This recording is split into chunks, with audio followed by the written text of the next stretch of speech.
Getting a job is a job. So this video is about how to do the job of getting a job. So it's good to go to the usual job websites like Indeed, Reed, Monster and so on. But also there's sector specific ones like the NHS website or your local council. There's a lot of jobs out there, so go to places people aren't looking. One thing that can help you is to filter the jobs on the websites by the distance from postcodes or the time posted. Being more specific when looking is good. Take a minute to look through the job description. It'll often say what it is they want you to do and have criteria for previous experience. I usually reword my CV to fit this criteria. Wow! A lot of jobs ask for a cover letter.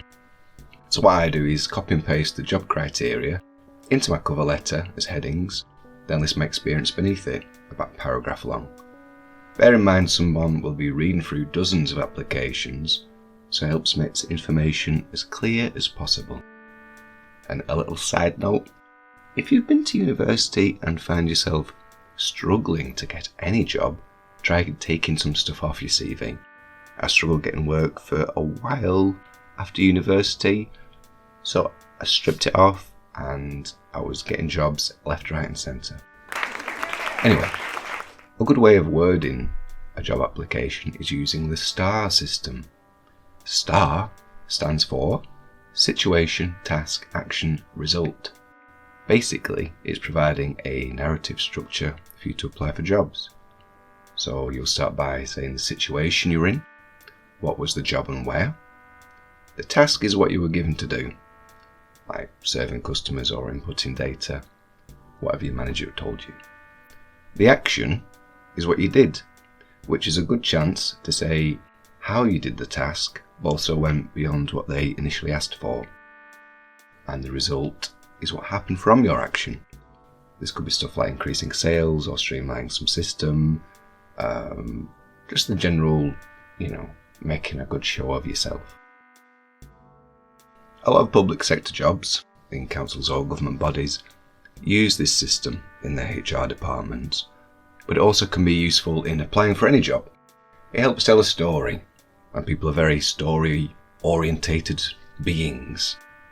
It requires a bit of flexibility, I think, as some jobs are more casual or don't require such a systematic approach, but always think on how you can talk about a job with a beginning, a middle, and an end.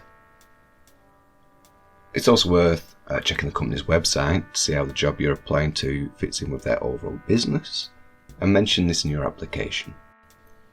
If all of this goes well, you could get an interview. It's worth saving the original job advert so you can look through it again, as well as reread your application. Think of some questions that relate to the role, especially anything that isn't explained in the job ad. I usually ask things like what their expectations would be for the successful candidate in the first couple of weeks, or what they think would be challenging about the role.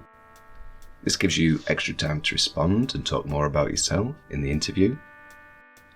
And you can always be a bit cheesy, ask them what their favourite thing about working there is. Aww. In terms of answering questions in an interview, remember to structure it in a bit of a narrative way. Don't assume the people interviewing you will have read your application, so go over any examples you might have listed in your CV or cover letter already. It doesn't always need to be original, improvised stuff. Interviewing itself can be difficult, but the people interviewing you also find it hard sometimes. If they aren't used to it, they might have just Googled some basic interview questions, like, give me an example of a challenge at work, or what's your biggest weakness? I think the weakness question's a bit silly, but it's just a chance for you to say how you found something difficult and what you did to overcome it, as it shows you can be self-reflective and do something about it. Situation, task, action, result. I always find it's also good to accept any glasses of water, any drinks before the interview itself. And if there's a tricky question, you can take a moment to think about it and have a little wee sip.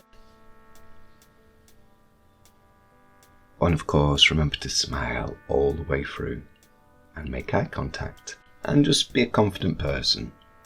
Hopefully ironed clothes that are clean and things like that.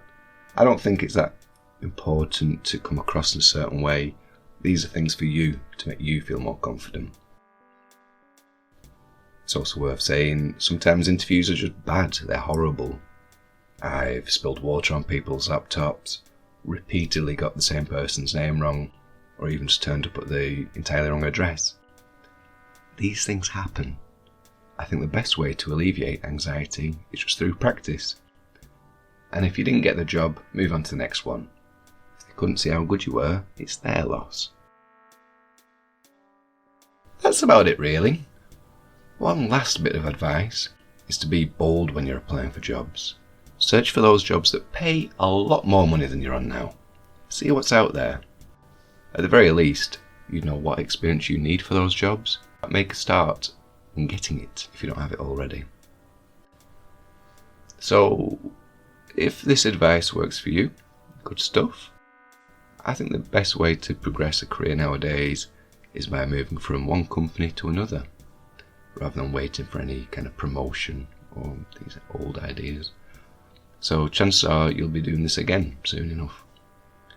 Most jobs are also bullshit, and people aren't utilised to the best of their ability. So listen and trust yourself. You know what to do already. I believe in you. Aww. Well, that's it for this week. I hope you enjoyed it, and good luck getting a job if you're looking for a job. Yeah, nice one. Oh, like and subscribe. Like, share, like and comment and subscribe.